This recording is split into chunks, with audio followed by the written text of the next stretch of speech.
welcome Ruby Lee to Future Proof. Thank you very much, Penny. Now today we're talking to Ruby, who is Australia's number one sought after side hustle coach and the founder of the Careers Emporium. Hello.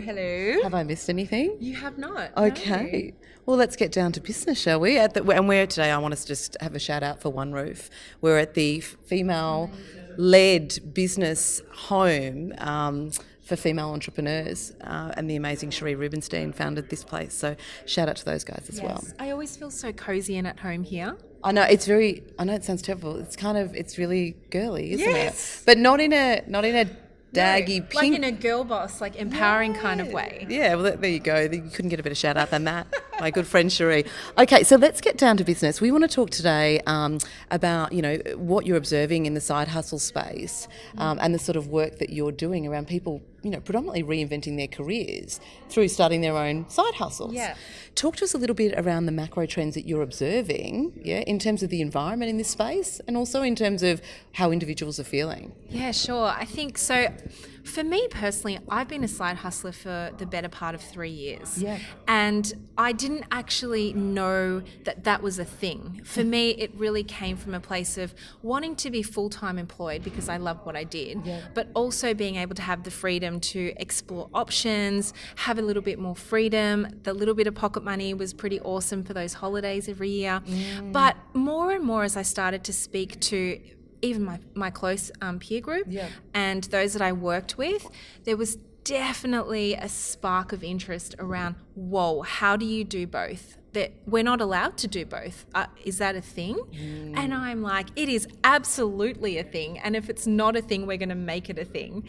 So, I guess in the last 18 months or so, I've really, really kind of been head down in my side hustle, building the Careers Emporium whilst being head of recruitment, helping out a software engineering firm. And it's been quite the ride, just being able to balance both. I think the trends I'm seeing is certainly at least locally in Australia, there's been an incredible shift in the employment space where employees in particular are so almost, what's the word? They're like itching to do something more. Like I think more is the word. It's not just settling with one job that you're going to have for the next decade. It's, I'll take this job, but I reckon I could do a little bit more with the spare time I have on the side.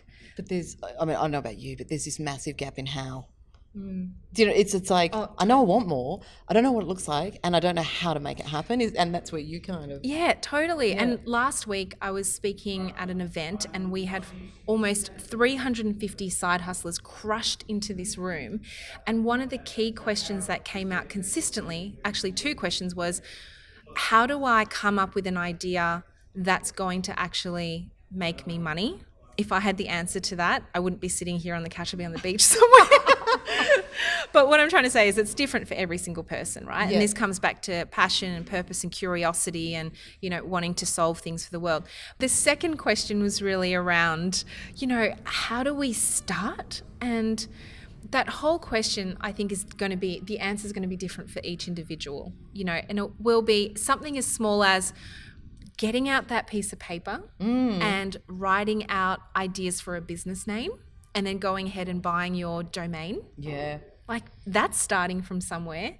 Or it could be starting by sketching your logo or thinking about who your ideal customer or your ideal client is going to be and what you want to do, It's as easy as that. But I think there definitely has been, for side hustlers in particular, having been in corporate land or employed land for so long, there's this sense of, oh my gosh, I've got all this freedom and all this ability to be creative, but I don't actually know where the start line is.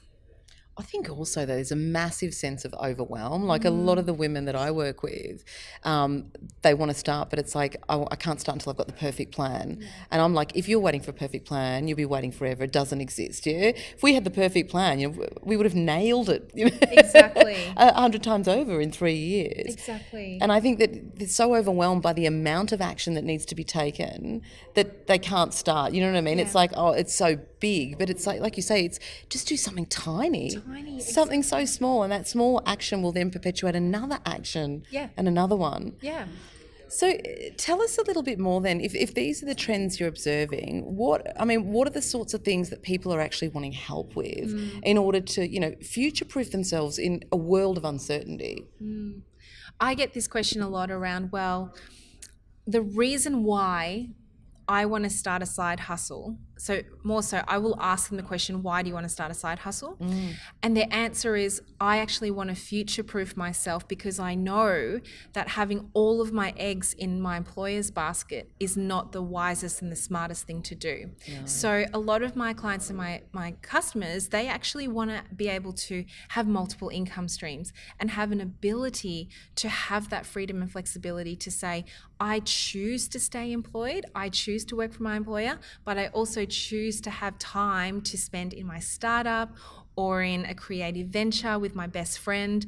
And I think it really comes down to, if we're talking about the future of work, that already there's all these predictions out there that 40% of the workforce is going down that path of being freelancers, giggers, side hustlers, and entrepreneurs, right? And that's just by 2020. That's just so we by are talking 2020. 2 years' time. Yes. Yeah. And I'm already seeing that come to life. Everywhere. Yeah. So, and I think that's interesting because the other thing, if you overlay with that statistic, is there's a massive migration of women to the gig economy. Huge, because like you and I, most of them are mothers, and they're looking for that flexibility that most employers just can't provide. There's a lot of talk about flexible working, but it's not flexible enough is probably what I would say. And I think one of the biggest concerns is with this mass migration of women starting their own businesses or operating in this freelance space of the gig economy is the impact that then has on creating an even bigger divide in terms of equality, because there's always a compromise that comes with change. And the compromise in that gig economy is, how does that impact women, in the context of superannuation, don't get leave pay, all of those things, What are your perspectives on that? I think that's right. And, for me personally, I coach a lot of female side hustlers who don't actually even have those topics front of mind. No.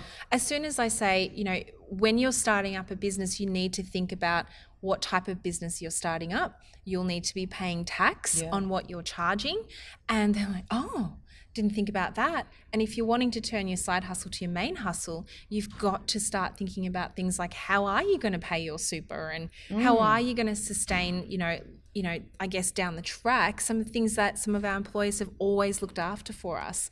So there is a gap in education there from a business planning perspective. That's definitely for sure, but I think it's going to start shifting once again, because there's a lot of women and men in corporates who are wanting to break out and coach early stage entrepreneurs in this space in particular. Yeah. And I think that's incredible. Like, that's actually becoming quite a whole new sector on its own, this sort of coaching and education sector around financial literacy. It's a massive gap that I see, and especially with women, there's a huge challenge in terms of the relationship women have with money. We don't seem to have a problem spending it. No. But we certainly have a problem in terms of setting financial goals. Yes. And actually the management of money. And one of the things I'm passionate about is actually teaching this stuff in schools, because money doesn't buy happiness, is what I always say, but it certainly buys choice. Yes. And the freedom to be able to do things that you love. It's the only reason I've been able to do, what I now do. So talk to me a little bit then, in closing us out, what sort of hacks or advice would you have, like one or two, for people wanting to future-proof themselves? Sort of simple things, as you say, to get them started. Sure. Okay, so going back to the whole, how do I get started and what do I do? My number one tip for that is, don't think about the next 50 steps. No. Just think about that next step. What is that next step for you? Do one thing. I love the idea of having a onesie each and every day. If you can get that onesie done and feel like you've ticked that off, then you're moving forward. And that's the motion that we want to get, right? The second aspect, I think, from a future-proof perspective is, some of you might be very, very used to writing corporate plans and business plans. If you're in a role that, really starts to think about, like, how do you actually move things forward? Why don't you start thinking about how you're going to future-proof yourself with your own future-proof plan? Whether that be being a side hustler, being a freelancer, going all out and doing the entrepreneur thing. Start to critically think about how you're going to, I guess, what you want your life to look like over the next 12 months or so. Thank you so much for your time today, Ruby. Pleasure. So good to be on here.